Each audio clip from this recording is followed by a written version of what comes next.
Assalamu alaikum. My name is Fatima Zara Amiji, and today we have our special episode on health in perspective, whereby every week we're going to have medical professionals to come and talk about the various health issues. And today we have with us Dr.Das. He's a first-year resident in pediatrics. Hi, Fatima. Hi. So today our topic is going to be peptic ulcer diseases. Okay, so before going to the main topic, I let you know exactly what exactly the peptic ulcer disease is. Like we have the skin outside.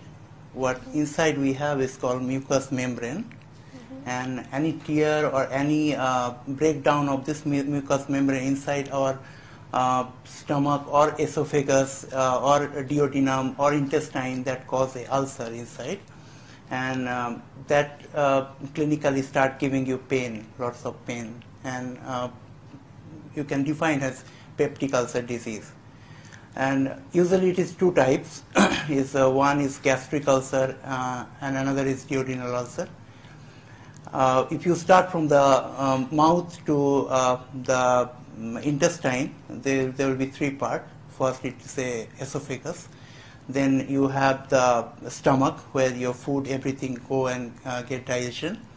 Then it goes to duodenum. It's like a C type of colon of your intestine. So what happened because of some causes, which is we are going to discuss for that. What happened because of increased acidity or breaking down of the skin of mucous membrane, it usually give you peptic ulcer disease. Now, before going to the causes, as I was telling you, there's a two type of peptic ulcer disease, and first one is gastric, when you get an ulcer in the stomach, and another one is in the duodenum, the next part of your. How can you differentiate between gastric ulcers and duodenal ulcers? Well, most of the doctors, if you go to the hospitals, they hardly do the investigation, and they usually came to know. They get to know what exactly the pain coming from your clinical symptoms. And this is when you eat food. When you start getting pain, it is a heartburn. You get acute pain in your epigastrium. Epigastrium is this part of your body. Mainly the point whereby the two ribs divide. Exactly. And it is like a burning pain. It's something like burning inside. And when you eat something, if the pain aggravates, that means you are getting pain from the stomach, and it called the gastric ulcer. And if you eat food, and what happened because of the digestion, what the stomach need to do is the pyloric valve, that is down valve of the stomach, because they need to increase the acidity so that it can digest the food. So it's close this pyloric valve so that the pain goes away. If you eat something and the pain goes away, that is from the duodenal ulcer. So that's why you can differentiate two types of ulcer. Okay. So now we know the definition of the two types of ulcers. There are some people that are at a higher risk of developing this disease. Yeah? Yes. What kind of people are they? Well, actually the peptic ulcer disease, 90% people, they get it from H. pylori. It's a bacteria. Okay. It's called Helicobacter pylori, and only 40% or 45% people, they go to the hospital, and others they just remain like, okay, let it go, we are not going, and it become more severe. Do you think it's just a general acidity? Yeah, exactly. Indigestion or something. Usually, mostly commonly they get affected from this type of bacteria, and other causes like uses of unnecessarily using lots of medicine, overdosing yourself, mainly the medicines like NSAIDs. Especially old people with osteoarthritis. Exactly. They use it, right? And their mucous membrane is already very weak, and if you keep giving medicine, Medicine like NSAIDs, anti-inflammatory, like we always use paracetamol, diclofenac for pain. Without going to a doctor, we are just like, okay, let me take the medication, the pain will go away. So, excessive amount of taking these painkillers, which can give you a severe acute gastritis or ulcers. And this is one of the most common cause when people get ulcers. Because they're available over the counter. So whenever they have pain to alleviate the pain, they take those drugs, exactly. Right? Okay. Other reasons, they are still on progress. They are still researching on that. Like smoking cigarettes is also one of the cause of getting peptic ulcer. Drinking alcohol, sometimes lots of stress, which can increase your acidity in your stomach, and it can give you peptic ulcer disease. Okay. So now we know the causes. So what about the symptoms? How does one know that, okay, now because I'm having pain, maybe after I eat or maybe when I'm hungry, how does a person know that this is a sign of peptic ulcers? Well, it usually starts with a epigastric pain. If you don't take care of it, then it increases with the hunger. You feel like hungry, eating something. Then you start feeling your abdominal fullness. You'll feel like your abdomen is distended. Then if you don't go to a doctor, don't take care of it, you feel like vomiting, and people start vomiting, and it become a peptic ulcer. Then start bleeding inside because the mucous membrane, which is protecting us from the acid. It's totally degraded. Exactly. Right? Okay. Now we know of the symptoms. What if a person contracts peptic ulcers, right? The person is on the medications. Do they completely go away, or do they recur with time, or till now, what I've been practicing in the medicine, and I've been seeing, most people what they do, the problem with the peptic ulcer or ulcer diseases is taking the medication for a long time. It's not 5 or 6 days like antibiotics. You have to give them, and you have to counsel the patient, like you have to take it for 2 weeks or 4 weeks, depending on how severely the ulcer has affected the body. Now people, what they do after a week, they start feeling okay, I'm not having any pain. So what they do, they usually leave the medicine. So they discontinue the medication. But if you really listen to the doctor, or you completely continue the medication with which doctor has already told you, it can go away. Totally. It can be okay. Totally.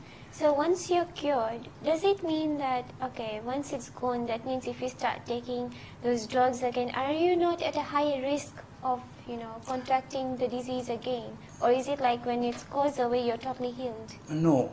Those people, they usually get acidity or ulcer diseases. Well, people are still researching on that. They have found that O blood group people, they are most commonly get affected with the peptic ulcer disease. Okay. But those, they have already got this type of thing, and they usually keep getting this acidity. Mm-hmm. So they also have to remind that those foods usually create acidity, like lots of chili food or lots of masala food, which can give you. Tend to eat every day. Okay. And avoiding outside foods. They usually don't cook it properly sometimes. That also can give you food poisoning. So this type of food also, once in a while, is okay, but not every day, which can give you a acidity problem. How does the bacteria, you said one of the causes, that is 90% of the times we contract peptic ulcers because of the bacteria, Helicobacter pylori. Yes. How does it come into our body? Well, in our stomach, we already having a defending system by acidity. Mm-hmm. And this is the one bacteria which you usually get it, and they can survive in the acidity, even with a pH 5.5 or something. And this usually comes from the food, and they start growing inside the body. Mm-hmm. Even on the lots of acidity and producing antibodies, when you get a bacteria, body produce antibodies to fight with them. even after producing bacteria, antibodies, it really don't clear the H. pylori from your body. It start growing, it's multiply, and it all, take, the place inside your stomach. Okay, but how does it cause peptic ulcers? Like the bacteria resides inside our mucosal area of the stomach. Yes. How does it cause The ulcers? ulceration. Well, in our stomach, there's a limitation of getting acidity. Like it helps for the digestion. For below 5, it become very severe, and it start breaking down the below mucus. 5 meaning our pH of our Yes, stomach. yes. What is the normal physiological pH of our stomach? Usually it's 5.5 to 6.5. So when the bacteria comes in, it Yeah, alters that the makes pH. more acidity. Okay, okay. Yeah, and then it started damaging the skin inside the stomach, which we call the mucous membrane. Okay. So in return, more acid is secreted, and the more the mucosal membrane gets damaged. Exactly. Right? Exactly. So how do you manage a patient with peptic ulcers? Well, those people who usually start. We have two sorts of management, right? The first one is like using medications. Yes. How would you help a person using medications?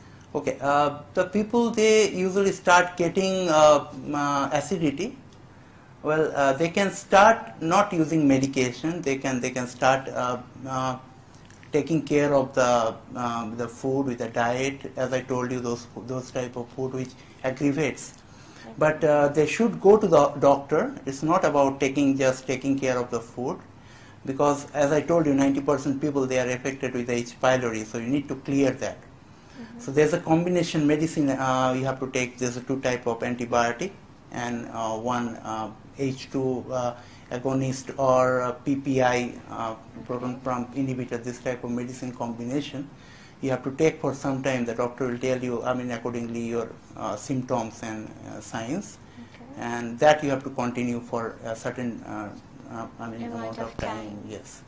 Okay, so we have 2 management. One using medication, and the other is helping yourself using by controlling your diet and avoiding the kind of foods. Yes. Okay. There are some people, like, because of their pain, like, old people suffering from osteoarthritis, right? They have no choice but to keep on taking this NSAIDs, right? Exactly. So how can you help them? How can you let them take these medicines at the same time prevent them from, contracting the disease?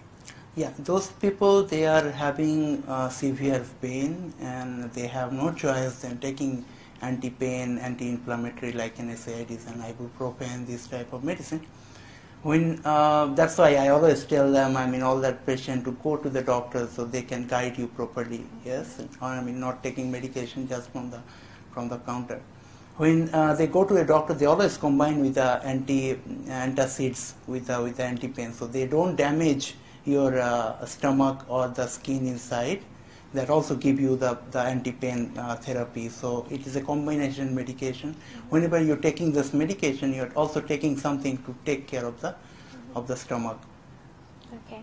Normally, like in normal people, there is a physiological balance between acid secretion and the mucosal resistance, right? Can you explain that so everyone understands like how normally our stomach protects us from the excess acid? Well, when you are getting, acidity, when you are getting acidity, and your stomach usually create alkaline, pH. It increases the pH of your acidity. It also decrease when you are taking also food.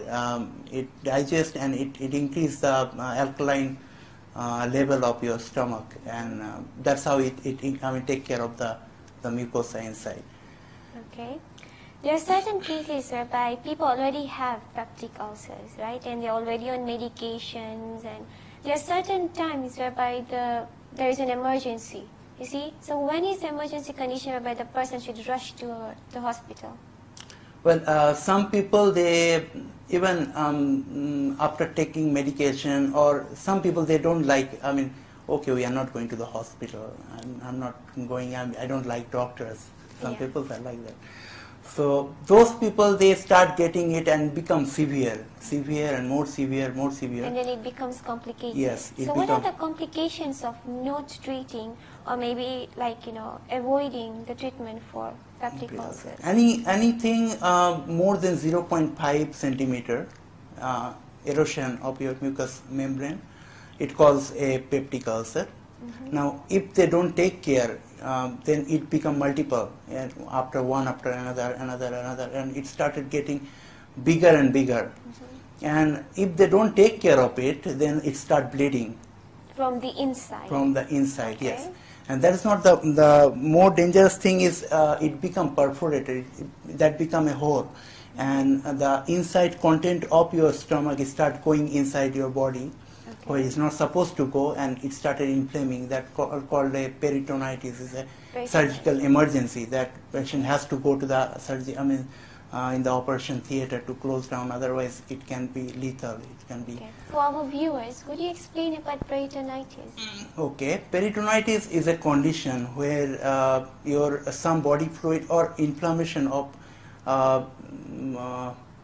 your abdominal contents. It's very difficult to explain though.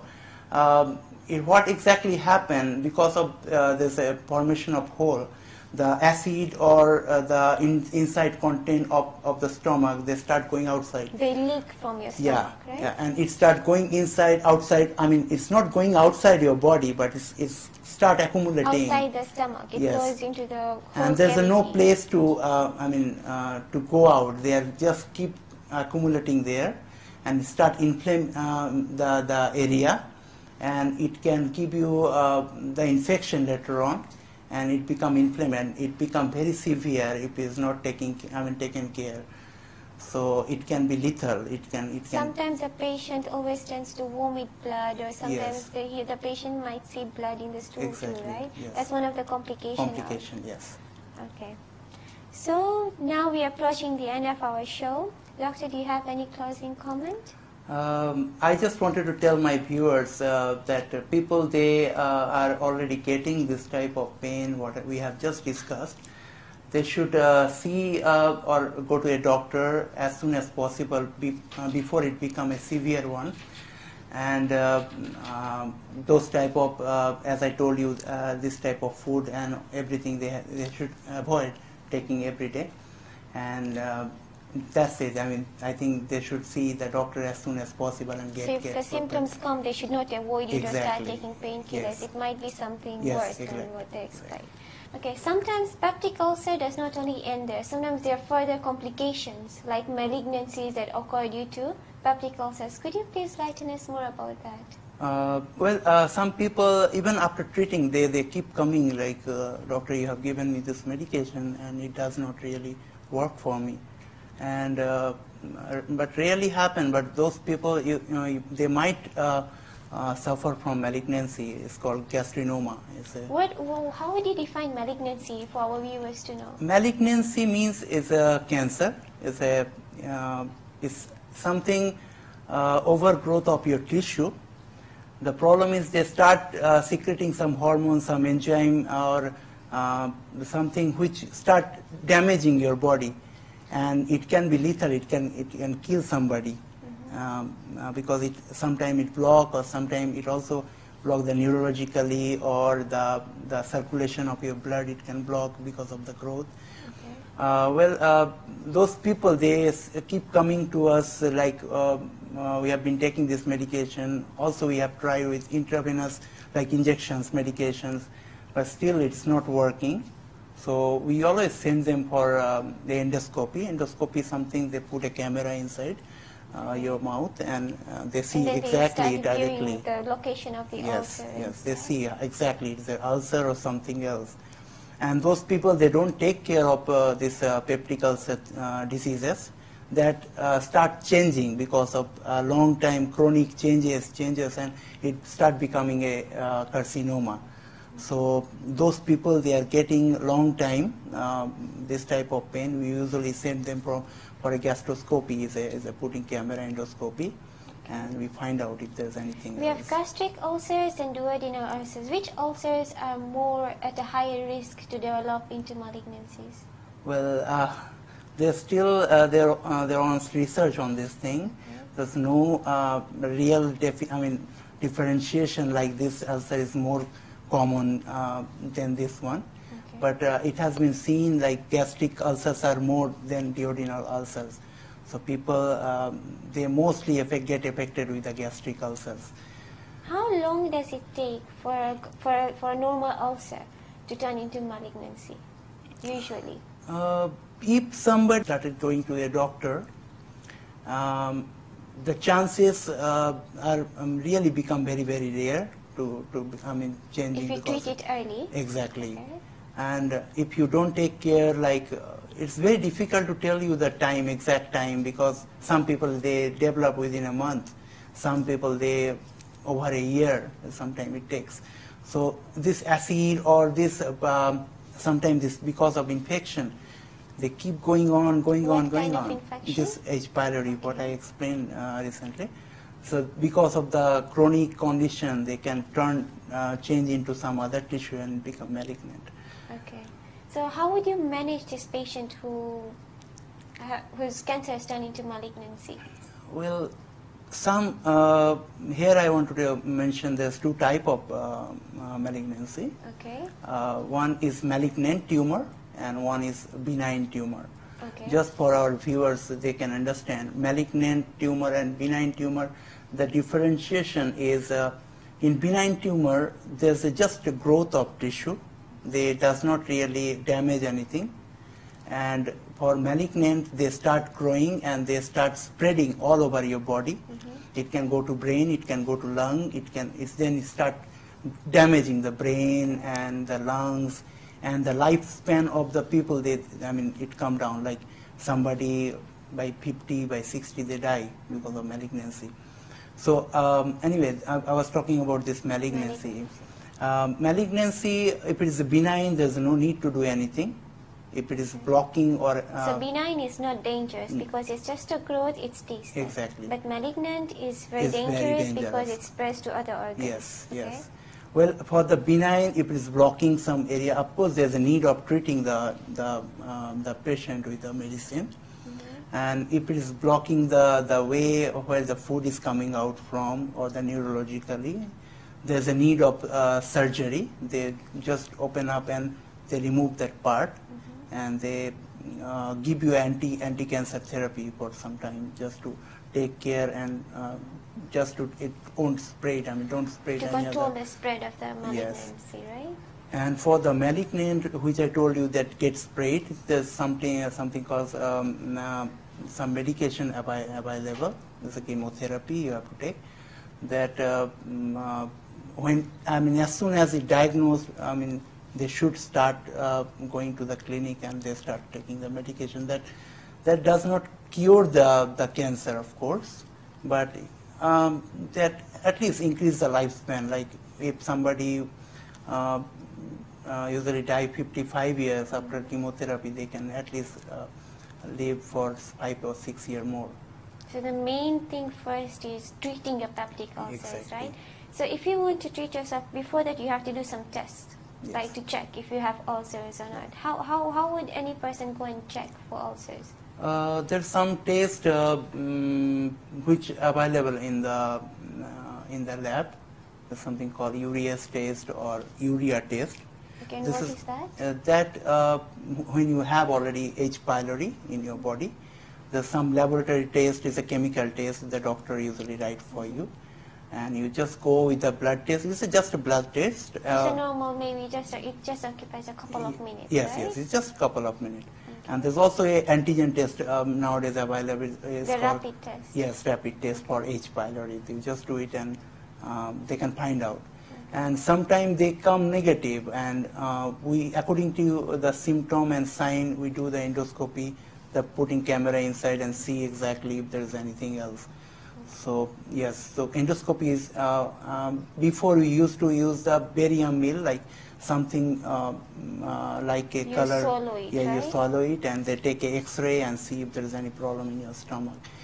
Okay. But people, they don't do it because the newer thing has come up. The endoscopy is more prominent. You can see properly with the light, those things. Okay. So the main thing here we know is first diagnosing yourself with peptic ulcers to prevent malignancy and stuff. Yes. Okay. Thank you so much for watching our show today, and we'll be coming probably next week to talk more about different health issues that affect our public. Thank you. Thank you. You want to add about the malignancy, right? You just you can put in between. Yeah, right? you're going to edit and put it in between, yeah?